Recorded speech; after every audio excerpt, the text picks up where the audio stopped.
Did you know using your browser in incognito mode doesn't actually protect your privacy? Take back your privacy with IPVanish VPN. Just one tap and all your data, passwords, communications, browsing history, and more will be instantly protected. IPVanish makes you virtually invisible online. Use IPVanish on all your devices, anytime you go online at home and especially on public Wi-Fi. Get IPVanish now for 70% off a yearly plan with this exclusive offer at ipvanish.com/audio. Did you grow up with the NES, PlayStation, Star Wars, cartoons, and 80s TV? Do you like to think who would win in a fight between Batman and the Master Chief? Comics, games, movies, music, and TV, they're gonna tell you everything you need. Superheroes or not, they got your back.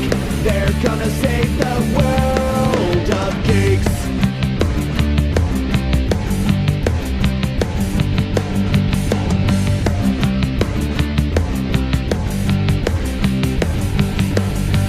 Comics, games, movies, music, and TV, they're gonna tell you everything you need. Superheroes or not, they got your back. They're gonna save the world of geeks. ThisWeekInGeek. ThisWeekInGeek. Well, hello, and welcome back to another review episode. This one's going to be shorter than the one we had last week, or maybe it was the week before, depending on when this comes out. But that is because, as mentioned in the previous show, I am sort of being a caregiver right now for my mother, who has had major knee replacement surgery and lives alone. So, you know, being a senior citizen, she needed somebody around. So I am sort of still on vacation, but spending a couple of weeks or so helping take care of her and her cat and make sure everything, you know, goes smoothly and she has somebody with her. That being said, I've pre-recorded some of these reviews ahead of time, and some of them are more current that I've been reviewing while I have been away. There isn't anything from Birdman in this particular show. There was going to be, but he's dealing with some dental pain he's got to have work done, and everybody knows what that's like. That's not fun whatsoever, and not conducive to being able to produce work that requires a lot of talking when you have a pain in your mouth. So hopefully he feels better soon. And we'll have some more stuff as we get closer to our return at the beginning of September again, which, you know, depending on, should be either a couple days after or maybe the following week right after Labor Day. But as it stands now, I've had a few RPGs that I've had a chance to look at that are indie games. I know I have some movies and stuff that are waiting for me at my actual apartment. So I'm going to be going over the next couple of days back home just to pick up my mail and stuff, and then we'll see what we have there. We might have enough for another smaller show like this either later this week or early next, but we'll see how everything goes. But yeah, that's pretty much been it. And I guess the only other thing that's new with me is I did go and see Relay, the thriller movie. That's actually quite good. I would say it's worth watching. I won't spoil anything there. And as of this recording, I should be going to go see a couple more movies, I think, in the next week or two, you know, when I can scramble some time away. In going to see this particular movie with Relay, I made sure, you know, everybody was basically, you know, the cat had been fed. My mom had actually gone down to sleep because she, it's pretty exhausted from the healing process. And I went, I've got a couple of hours later, you know, in the evening. I'm going to sneak away and go to a movie so I can get out and actually be, out of the house. And that was actually pretty fun. So I'll do, you know, maybe report back on some of the other stuff that we've seen as we go. But that is it right now. I have a few reviews here. They're mostly going to be I think like first impressions or shorter reviews, simply because sometimes they're smaller titles, or I haven't had time, obviously, with what's going on here, to do full, complete, like in-depth, hardcore, longer reviews. But we'll see. It depends on what I'm able to actually include. But that's it right now, and I'll come back at the end and just sort of explain what our programming is going to be like, because I have pre-scheduled some stuff to go up while we're all sort of away doing our own thing. So I guess without further ado, I'm going to take it away with one of my own reviews. Crescent Tower is a new 8-bit style dungeon crawling JRPG turn-based sort of an amalgamation kind of game, brought to us by publisher Amada KK, and they sent a review copy ahead of time, ahead of its release, for me to check out on Steam. And check it out. I pumped in about 8 hours or so before I beat the game, and then another 2 or 3 hours trying to get some of the things I missed, as well as collecting some of the extra achievements on Steam. I played this game in what they call modern mode, which it defaults to classic or retro mode, which is a much more difficult dungeon crawl experience. It's not really a roguelike. Like if you die, you'll get sent out of the dungeon and you go to like the main hub, which is a town hub where you can go to a guild to recruit new members or revive people if you want to keep your party members, and buy new weapons if you haven't found anything better in the dungeon yet, and then read a little bit of lore on things and move on from there. But on the modern mode, it makes it a little more in line with how modern games are played, you know, a little less esoteric, a little less punishing for the grind just for the sake of. I would honestly suggest you play it in that mode, because I found that like the original classic mode, it added grind for the sake of grind and difficulty for the sake of it, not that it made it feel better, if that makes any sense. So, you know, it's going to be up to you whether or not you feel that is, you know, the intended way you should play. I didn't prefer it that way. I played it in modern mode, and it doesn't mean it's easy. It's still hard. But the idea is you have a 10-floor crystal tower that you're going into a dungeon. It's not randomly generated. It is a generated map. You have different classes of characters that you can have in your party that do different things. One of them, for instance, is like you have your standard, your fighters, your thieves, your mages, but then you'll have some more advanced classes that you can change into as your stats go up.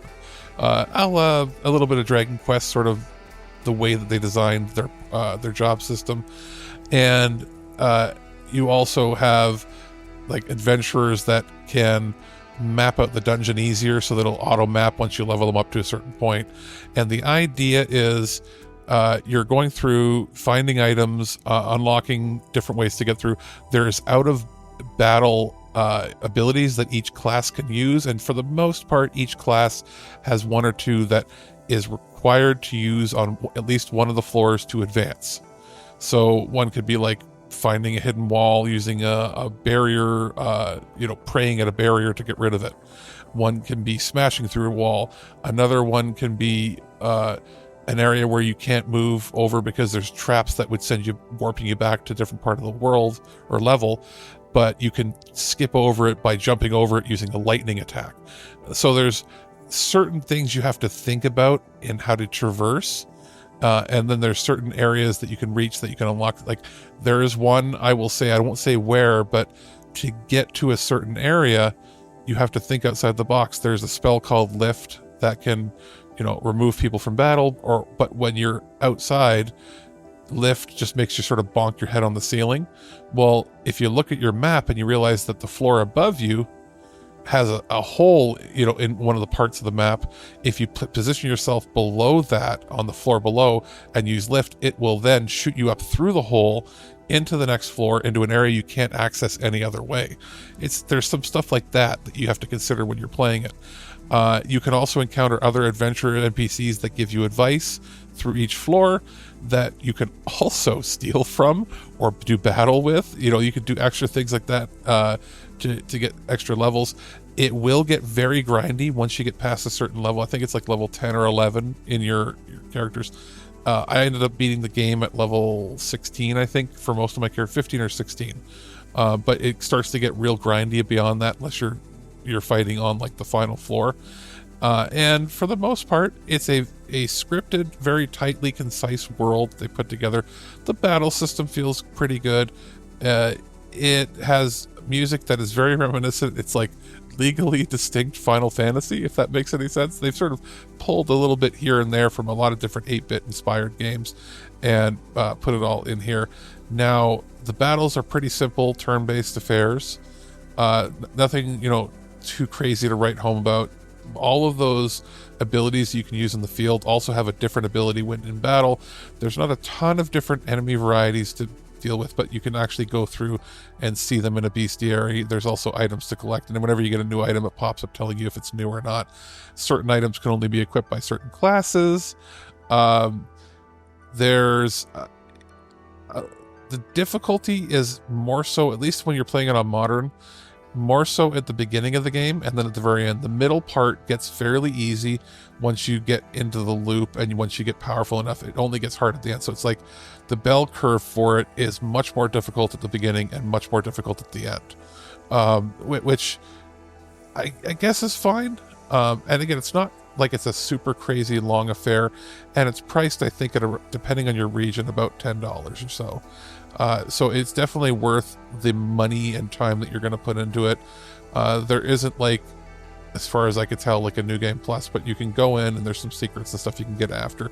I'm missing a couple of the achievements that I probably won't go back and get because they would require a little more grinding, or just that part wouldn't be appealing to me. But I did find myself, after beating the game, spending a few hours trying to find a few of the secrets or find a few of the areas that I knew I could probably find that I just didn't have a chance to before. And there was one or two little spots where I got like scratching my head going, where do I go for that? And while it was logical to figure it out, I ended up just going to the Steam discussion page, and a couple people had already posted that, I guess that had been playing early demo builds of it or early builds, and they, found a solution. They're like, hey, maybe think of this. They didn't give an exact description, but they were like pointing you in the right direction. I went, oh, that's good. I like when that's there. So I do think it's a very fun game. It's not going to be for everybody. If you're going into this thinking it's a roguelike, it's not that. If you're going into this thinking it's a pure, like, traditional 8-bit JRPG, it's not entirely that either. It's sort of a hybrid of a bunch of different game styles in one, and I do think it's fun and worth checking out. The one thing I will say is the story. I have no idea what's happening in it. It seems like it was machine translated, or not native English speakers wrote it, because I beat the game, I got an ending, I don't know what the ending means. There's a lot of English words in there, and then a lot of it doesn't make any sense. They need, I think, to have a better script writer go over it and try to localize it better to convey what they mean. But the story itself is secondary, because even reading some of the lore within, there's a library in the hub world that you can read. A lot of the stuff there doesn't really make a lot of sense. It seems like a lot of gibberish. Like, it's quite clear that it was purely translated word for word, and the meaning isn't conveyed very well. So if there's any criticism I have, it's that, because the game itself is very fun. Just don't go into this expecting a good story. Garfield Kart 2 All You Can Drift. How do I start this review? I always try to go into everything with a positive attitude, and we need more kart racers. Obviously Mario Kart is out, we've got Kirby coming, we've got Sonic's coming, there's a bunch of others. There's always room for more, especially arcade racers, and I wanted to give this the benefit of the doubt and say, hey, let's check it out. I received a review code on Steam to check out. The game comes out, I believe, September 10th, and it needs a lot of work. It feels like it was sort of slapped together. This is being published by Microids, developed by Eden Games, and I don't know how this is going to do, unfortunately. It runs on fairly lower end hardware. It's one of the few games coming out now that still officially supports, like, the GTX 1050 Ti, which is an entry level card from, like, 7-8 years ago. 8 gigs of RAM minimum. First or second generation Ryzen card or CPUs are supported, and it runs on a fairly modest, less than 5 gigabytes of storage space. So in theory it should run quite well.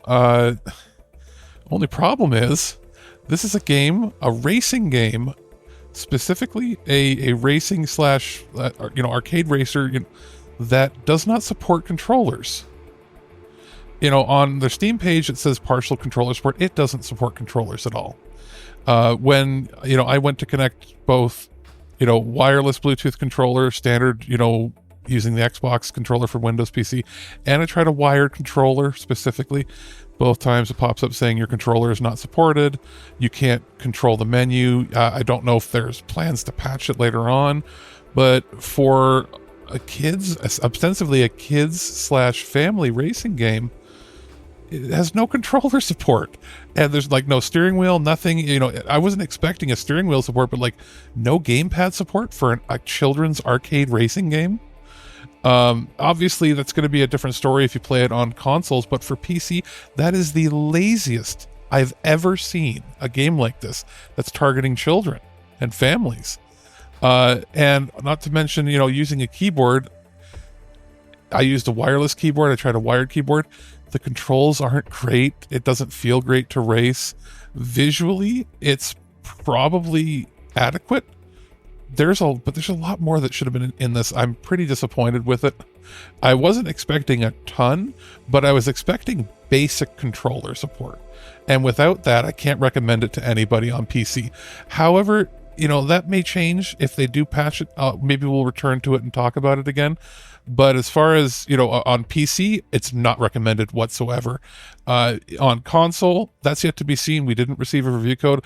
I would assume, don't quote me on it, but I would assume it performs better because they have to have controller support there. But as it stands here, it's not in a completed state that I would say is worthy of your purchase when it comes to PC. Alex, the producer here, with just a quickie review of a Steam game that I received called Particle Hearts. This is developed by Underwater Fire, published by First Break Labs. It's a 3D puzzle adventure title where everything is made up of particles. And I want to say this, what was interesting is I am currently not at home where I can record with either and play, for that matter, with my main, higher end 3080 PC, or my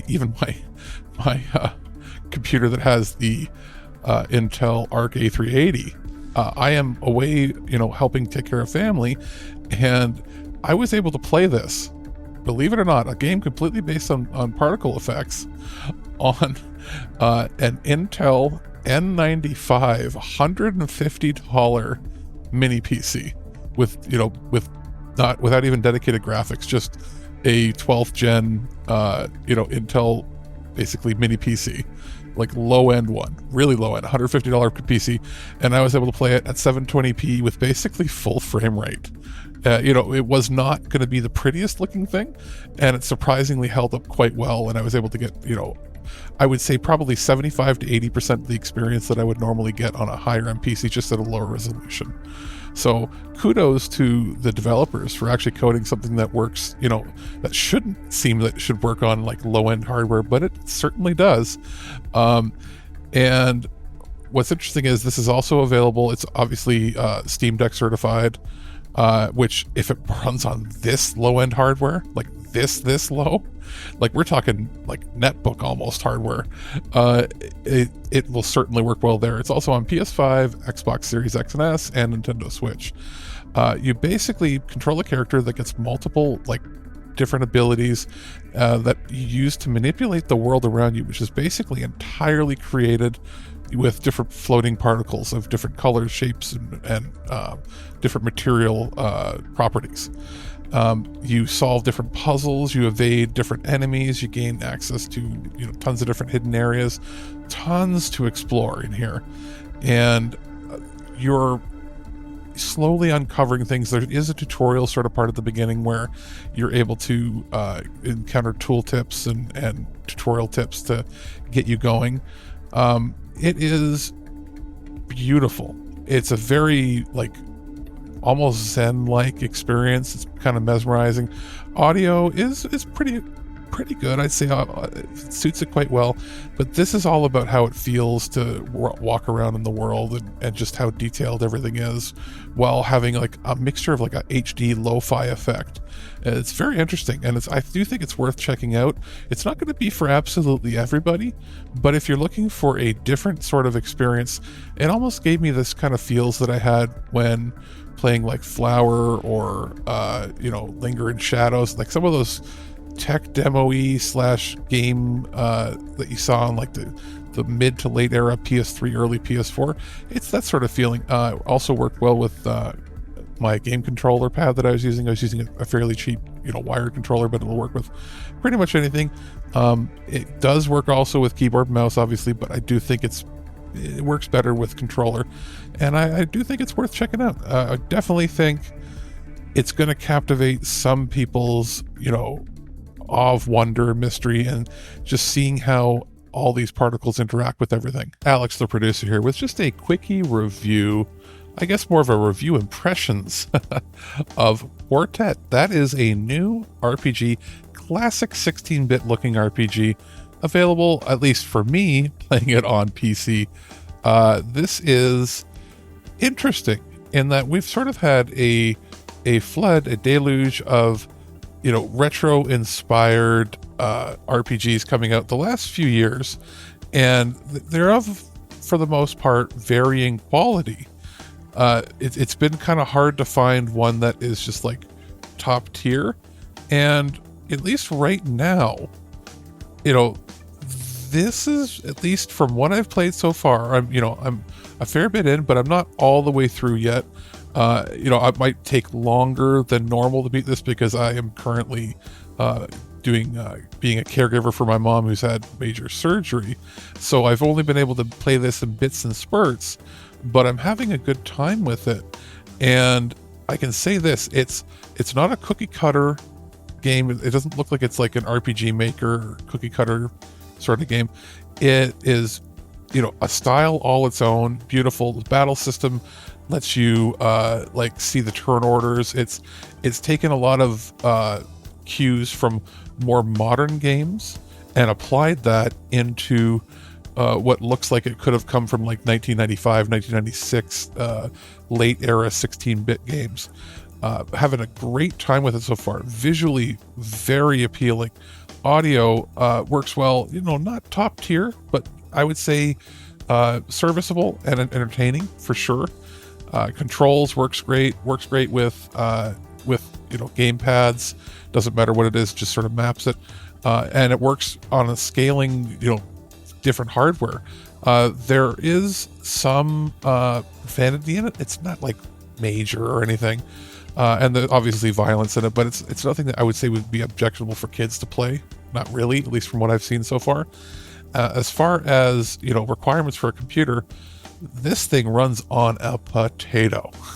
The minimum requirements are an E350, which is an AMD like embedded like super low end processor from years ago, or an Intel i3 third generation, which is, we were talking old, 2 gigs of RAM, Radeon HD 6100, I think is what the minimum requirements is, what they're suggesting, and with 6 gigs of storage available. And as far as recommended, they're talking like a Ryzen 5 5650U, which is like an entry level of a more modern one, and then Intel Radeon Vega 7.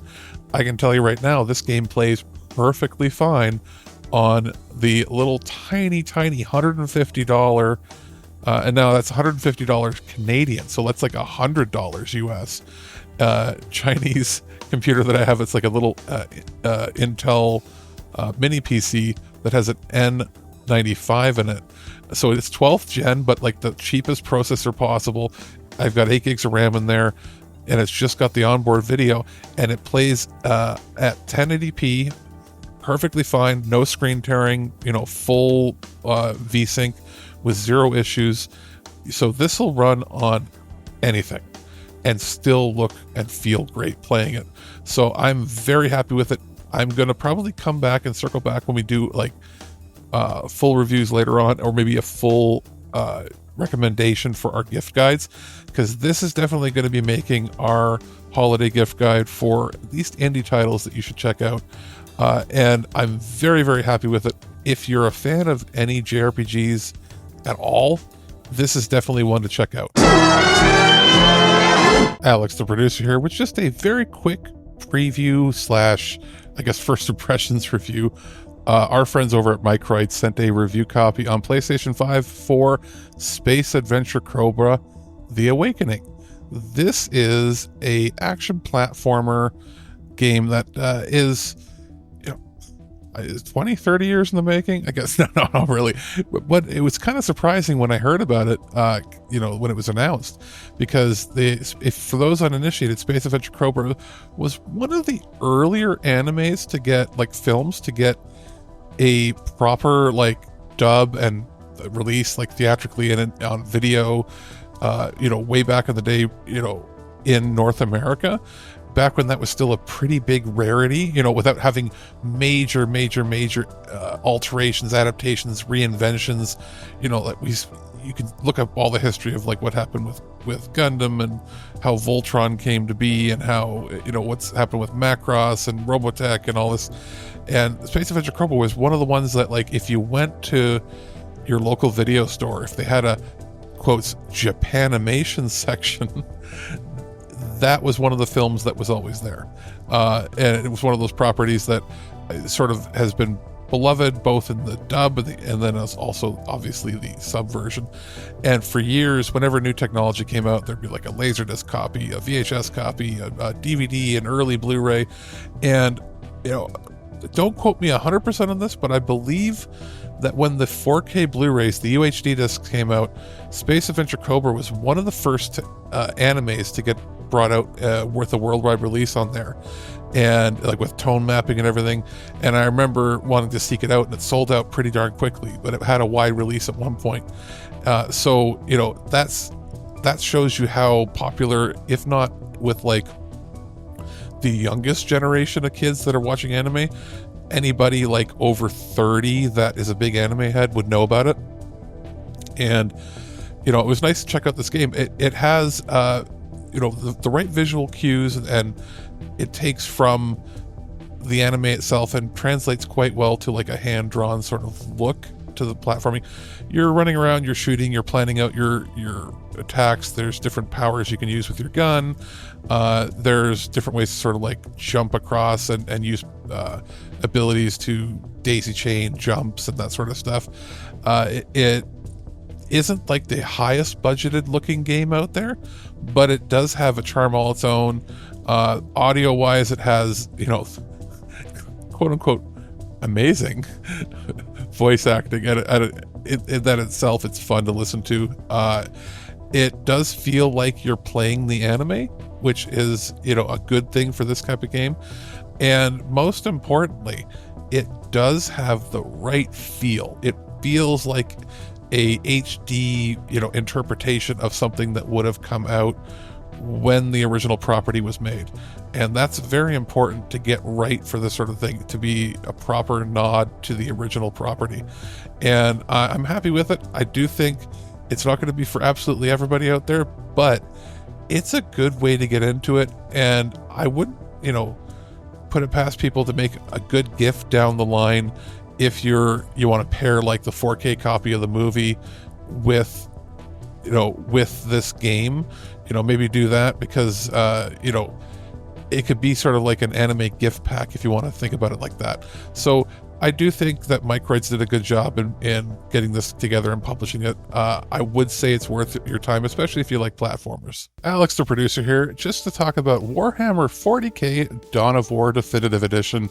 This was presented to us with a review code from Relic Entertainment on PC, and this is actually the first time I've personally played the game.